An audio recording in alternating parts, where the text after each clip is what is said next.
What up there, guys? This is Jughead82, and this is a narration, but I want to do my hand gestures first for you guys. But anyway, this is a video where I'm going to be showing you guys how to improve the graphics of PlayStation 2 games on your PlayStation 3. I've seen a bunch of videos on YouTube, and they really do not give you any explanation how to do this. I haven't even found a video really that talks about this subject. My PlayStation 3 is a 80 gig model, and I have a bunch of PlayStation 2 games that I own that I see. Some of them play decent, they look decent, and some of them have this double vision kind of like blur to them. And I figured out a way of fixing them. Um, but yeah, first game I have is God of War 2 right here, which is a really awesome game. Really looks, really okay on the PlayStation 2 itself, but on the PS3 it has a kind of blurring effect. I really didn't pay any attention to it until recently, and just paying attention to it now and looking at it. But there are certain games that actually have no problem, like SmackDown Here Comes the Pain, which doesn't have a blur effect. Now, I'm going to say this about this video. I'm going to be using my webcam, so, and here I am doing more hand gestures, I'm sorry, but you gotta actually heard the actual audio. It was kind of, let's cut it out like from Full House. But yeah, I'm gonna go and show you guys what I've done. But as it relates to the webcam, I'm using a webcam, so it might not be where you can actually see it that good, but I'm gonna try my best. So let's go and get on with the video. So let's do what we do. First thing is first, guys. The PlayStation 3 itself had different model makes. The 20 gig is actually the original one. The 20 gig actually has playback ability for the hardware playback ability for PlayStation 2 games. So that particular model probably actually has better. But the 60 gig and 80 gig are emulation or stimulation. From what I'm looking at on Wikipedia. But yeah, the game I have loading up right now is Crash Bandicoot, the Crash Bandicoot game I had recently got. And this is without me doing anything. This is me just showing you guys. Now, like I said, the webcam itself might not show this really decent, but it has a very stringly kind of, you can kind of see it in the little wording right there. And it actually has a blurring effect on the games themselves, the wording as well as the actual characters and whatnot. Right now we're loading up the game where I was playing, and like I said, the webcam won't give it too much justice, but as you can, to me, you can see it from the characters themselves. Very, very kind of jittery looking, but once you guys do this step, you'll really see what I'm talking about.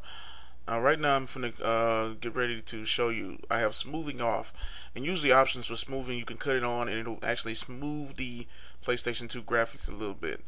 And I admit it does adjust a little bit, but there's still like a double vision kind of like of the actual game itself. And it kind of prevents you really to really enjoy the game a lot. That's probably why I should have probably maybe just kept my PlayStation 2 to play my PlayStation 2 games actually.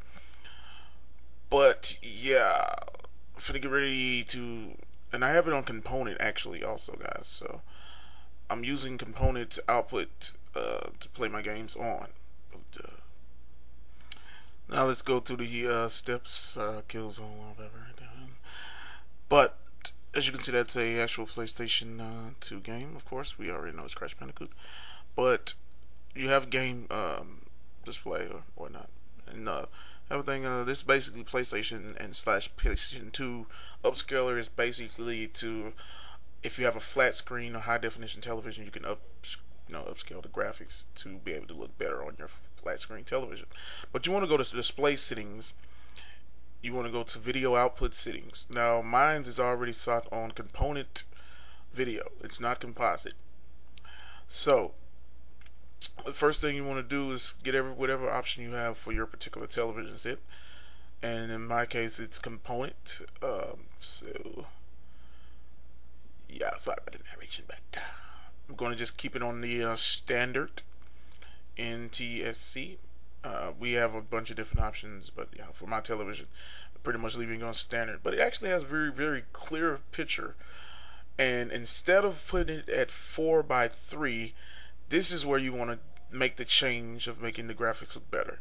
You want to put it to 16 by 9.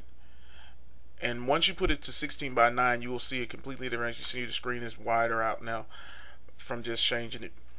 Because I've seen by doing this, the graphics or the little like weird lines and stuff in the double kind of vision like of the graphics on the PlayStation 2 games looks a whole lot better.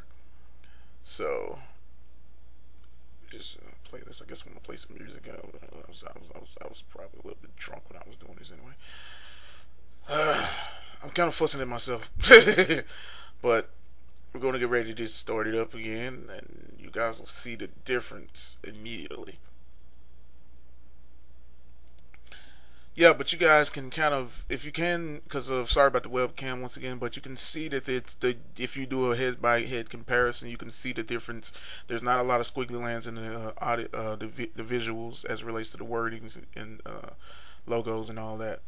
I wanted to do this tutorial. Sorry about not having sound for the game because I'm actually doing a narration once again to say the game itself. I wanted to let you guys know what I have seen that can be very helpful for anybody who has a PlayStation 3 that can play PlayStation 2 games.